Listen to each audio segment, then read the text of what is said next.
And away we go. It is the Nightcap, brought to you by Hail Mary Sports Bar right here on BearcatJournal.com. Go visit our good friends at Hail Mary's. They're located in Cheviot on Harrison Avenue. They're in the Dora District. You can go from bar to bar with your drinks. But why would you do that? Just stay at Hail Mary's. They've got 27 TVs, 9-screen video wall. There's not a bad seat in the house. They subscribe to every sports package that DirecTV offers. So if you're looking for a place to watch the Bearcats take on Oklahoma State, Saturday, 3 o'clock. You can do that at Hail Mary's because it will be on the 9-screen video wall. Brand new walk-in cooler, brand new draft lines. And not only do they pour the coldest beer around, but they do so in 32.8 degree beer frosted glasses. Go get yourself a Cincy Light at Hail Mary's. All right, Aaron, we've only got 2 of these left. Are you sad? It just means we're going to have to actually start thinking about the shows. I'm gonna have to start doing real producer work and so yes, to answer your question, yes. Long yes form. Yeah, I mean, I'm sure we'll do something after Big 12 tournament games. I don't know how long Cincinnati will be involved in that, but we'll keep you updated on whatever happens as we go through the Big 12 tournament. Let's get to it this week. Monday, Kansas had been kind of stumbling and not looking great. They looked much better, but it still wasn't enough. Houston 65, Kansas 59. LJ Cryer with 22 points. It was pretty close throughout, but then Houston does what they do and find a way to turn a 3-point game into a 5-point game and a 5-point game into a 7-point game. And then they choke you out and get to the finish line with a victory. They are 18-1, insane in the league. They only shot 35% from the floor. They did shoot 35% from 3. Didn't shoot a ton of free throws, but here's one of the craziest stats you'll hear all season, Aaron. Houston took 68 shots. Kansas took 42. It's a lot to not a lot. 68. Average. That's as big a difference as I can remember in a game that was competitive. Like, it was a good game, and one team takes 68 shots, the other team takes 42. My God. 17 offensive rebounds though for Houston. Yeah. That helps. That helps get you there. Although, well, how about? Go ahead. Sorry. I was just gonna say the rebound battle was 37-34. It's not as if they destroyed the rebound battle. It's just offensive glass. They really and turnovers were on top. Well, turnovers 20-6. Yeah, that's another big difference here in this one. So Houston got shot up on all those turnovers. Sometimes 2, maybe sometimes 3. And that's how you end up with 26 more shots than your opponent. That is a wild margin on the shot selection. Holy crap. Cryer with 22 for Houston. Sharp with 10 or 12. Malik Wilson, who's been playing well of late, he gets 10. Uzan gets 10. For Kansas, Dickinson with 17, KJ Adams with 15. He's been playing better of late, KJ, since he came back from the injury. And then David Colt, I haven't heard his name all year. Coit. David Coit. I haven't heard his name all year. Maybe that's why you haven't heard his name. No.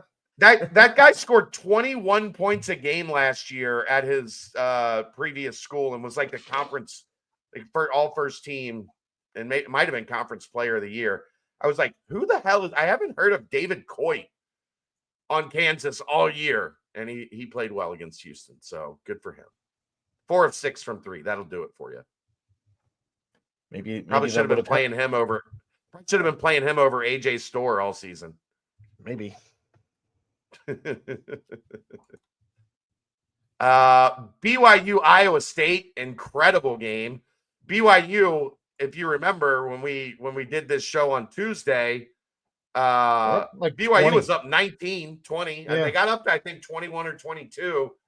Iowa State storms back, gets it into overtime, then into double overtime, but BYU gets the job done 88-85. BYU has, I think, won 7 in a row since their loss at Cincinnati, 6 or 7 in a row. They look like right now they're playing as well as anybody not named Houston in the league. So something to keep an eye on for the Cougs going into the conference tournament, Aaron. Yeah, Iowa State has 5 guys scoring double digits. Not any of them scored 20, though, as BYU has 2 players score in the 20s. What is that like? My goodness. And Trevin Nell did not really contribute to this one, despite starting. He goes 1 of 4, all threes. 3 points is what he contributed to that. Enough. They played. They won by 3. Dalen Hall. They played Dalen Hall over him quite a bit in that game. Yeah, Dalen Hall got 32 minutes compared to Trevin Nell 17. So yeah. I don't know. BYU, they're nasty, man. When they start making shots, good luck. Good luck. And Iowa State's been on a real weird, 7 or 8 games now, where they've been not great. They definitely don't look like a team that look like a surefire Final Four team. Sure. Like quality team the first 3 months of the season. And then ever since that Momcilovic injury, they have not exactly been the same. So something to keep an eye on. How about this, Aaron? 45 fouls called in that game. I know it's double overtime. 45 fouls, but nobody fouled out. That's a wild stat, actually. Yeah. And both teams shot 31 free throws each. You talk about Iowa State used to look like a Final Four team. They're not even a top 4 team currently in the Big 12. No, they fell out of the top 4. Interesting. Richie Saunders with 23, 13 of 13 at the line for Iowa State. And then, like you said, Dalen Hall with 22. Egor Demon with 12 and 6 with 3 assists added in. And Mawat Mag with 10. How about Keba Keita? 15 rebounds in that bad boy. Nobody on Iowa State. Oh, my gosh. Did you see the rebound difference? 52-24. Yeah. Oh, my goodness. But Maywat you see the turnovers? 15. Yeah. 29 turnovers for BYU, 11 for Iowa State. That's how you can out rebound somebody by 26 or 28 and still end up in a double overtime game. I can't imagine being a fan of either of those teams and watching one of those teams turn the ball over at that type of rate and one of those teams rebound at that type of rate and not just lose your whole mind. For Iowa State, Josh Jefferson with 19, Momcilovic with 18, Lipsy with 15 and 8 assists, Keyshawn Gilbert with 13, Curtis Jones with 16. So it's fun. That was it's like the 4th time this year, Aaron, that Kelsey has ended up sitting on the foot of my bed on a school night at like 11:30 watching a Big 12 game go into like overtime, double overtime. That's just quality father-daughter time. Like if you ask how I'm doing as a dad, my daughter wants to stay up and watch Big 12 games on a Tuesday at 11 o'clock. Far worse things she could be doing. Yes. How about Arizona State? I didn't even see the final on this one. It happened so late on Tuesday night. They started at 11. Arizona beats Arizona State 113-100. That's crazy. It's crazy. I haven't even looked at this. Like, I didn't pay attention to this one at all. Vassar with 22 for Arizona. KJ Lewis with 21. Caleb Love with 21. Awako with 15. Jaden Bradley with 12. Just a well-balanced attack from Arizona. How about 3 guys with 20 plus, Aaron? How about both teams combining for only 10 turnovers in this game? Yeah. That's how you get to 223 points. Do Do you get extra points if you bet the over in that game? Like, do you get extra dollars for every point over? Like, you should get extra dollars for every point over. It's not how Vegas works. It They'd lose should. their ass. They'd lose It their should. ass. It should work like that. Holy crap.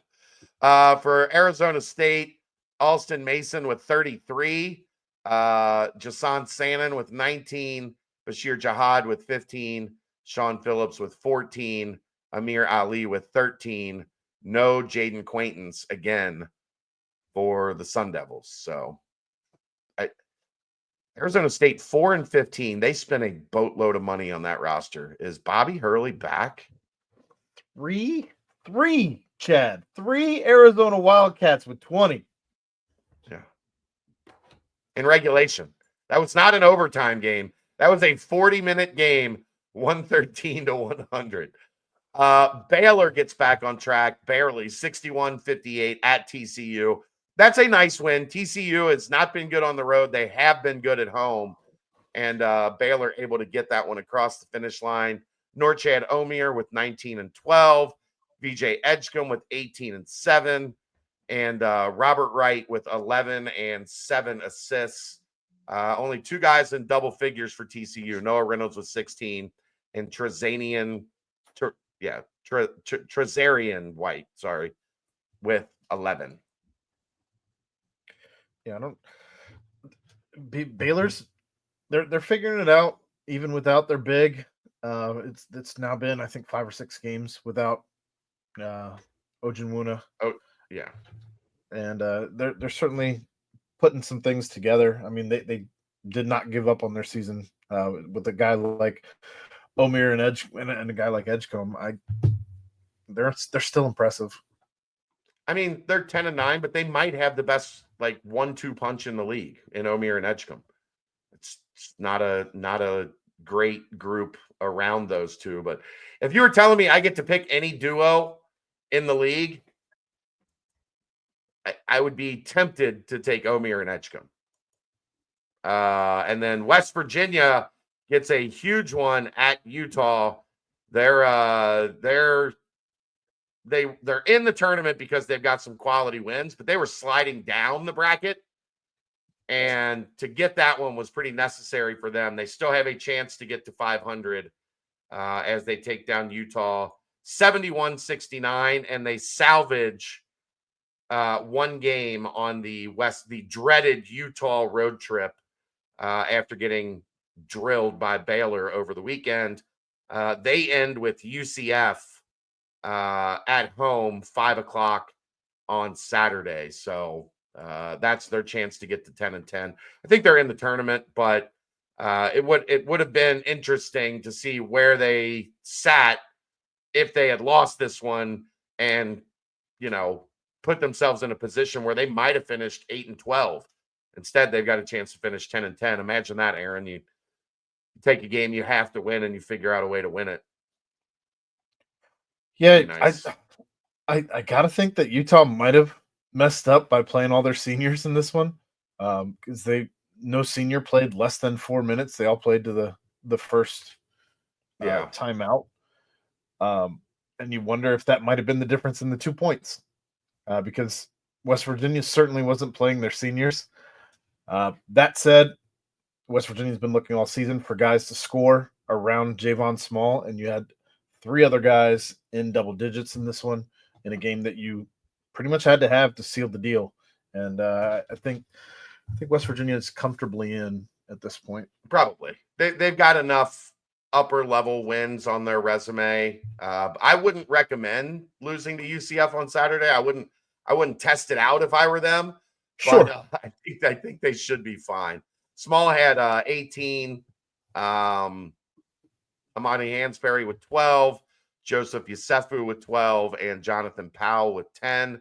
And then for the Utes, Gabe Madsen with 23. Sharam Jantz with 12. And Ezra Asor, who had been on a tear lately, only had 11.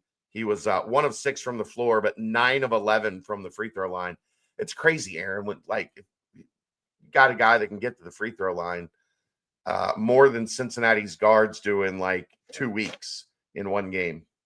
They took 32 free throws. I don't know that we've had a 3-week span where we've taken 32 free throws. Right.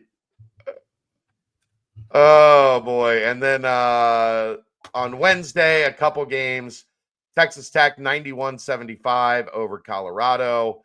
I think if they win Saturday, they clinch the 2 seed. Jacob Toppin with 30 and 14 for Texas Tech. Talking about if you want to take 2 guys from the league, I might be tempted to also take Chance McMillan and JT Toppin, who combined for 45 in this one. Yeah, JT Toppin's really good. He's what, Obi Toppin's brother, right? No, they're not related. I don't think. Really? Yeah. No, get out of here. That's wild. Yeah. 30 and 14 though for JT Toppin in this one. 10 of 17 from the field. Hits 2 threes. Not a bad day at the office for the big. Let's see. We had Darian Williams. You had to let the dog out before she started making a bunch of noise. Darian Williams with 11. Chance McMillan, like you said, he had 15. And Kerwin Walton, he has 12. Along Christian with Anderson also off the bench. Yeah, off the bench with 12 as well. I love Christian Anderson. That kid's going to be first team all conference in this league at some point. Colorado, I'm sure can't wait for the season to be over. Yeah. 12 for Bangat Dak. I think he's going to make a lot of money this offseason. Agreed. 12 for Sebastian Rancic. 11 for Diop, and 10 for Elijah Malone. And then finally, UCF 83-70 over Oklahoma State. Dior Johnson with 36 for UCF. I don't know that we need to really say a whole lot else about that one other than Oklahoma State. Again, they're very up and down. They're not good on the road. We'll see how good they are at home. They did have 4 in double figures. Arturo Dean with 12. Brandon Newman off the bench with 13. Jamron Keller with 11. And former Musketeer Abu Usman Jamiron, 11.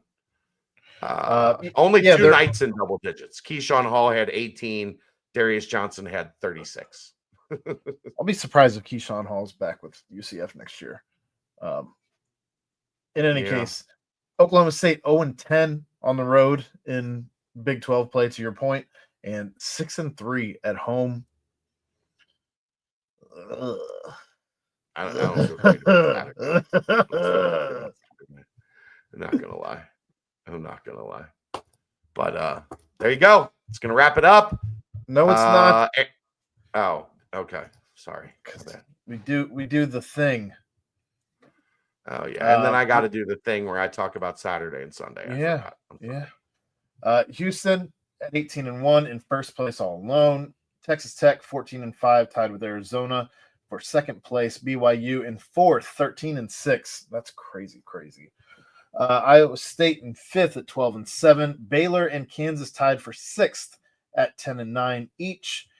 Tied for eighth, you have TCU, Kansas State, and West Virginia at 9-10. Utah at 8-11. There for what? 9th, 10th, 11th place. Cincinnati and tied for 12th at 7-12 with UCF. Oklahoma State at 14th place, 6-13. Arizona State in 15th place at 4-15. And in the basement at 16 is Colorado, 2-17 on the season. Yeah, that Oklahoma State 6-3 at home, Cincinnati 2-7 on the road. Like 2 ships passing in the night. Saturday, everything on Saturday. No games on Sunday this week. Thank God. Iowa State, Kansas State at 1:30 on CBS. TCU, Colorado at 4 on ESPN Plus. Arizona, Kansas, 4:30 ESPN. UCF West Virginia, 5 o'clock on ESPN Plus. Texas Tech, Arizona State at 8 on ESPNU. And then a little Big 12 after dark. Houston at Baylor at 10 on ESPN. And the Holy War, Utah at BYU, 10 o'clock ESPNU. There you go. Let's get out of here. I guess Aaron and I will be back to preview Oklahoma State tomorrow night. My motivation is waning. That's the nightcap. Brought to you by Hail Mary Sports Bar, right here on BearcatJournal.com. See ya.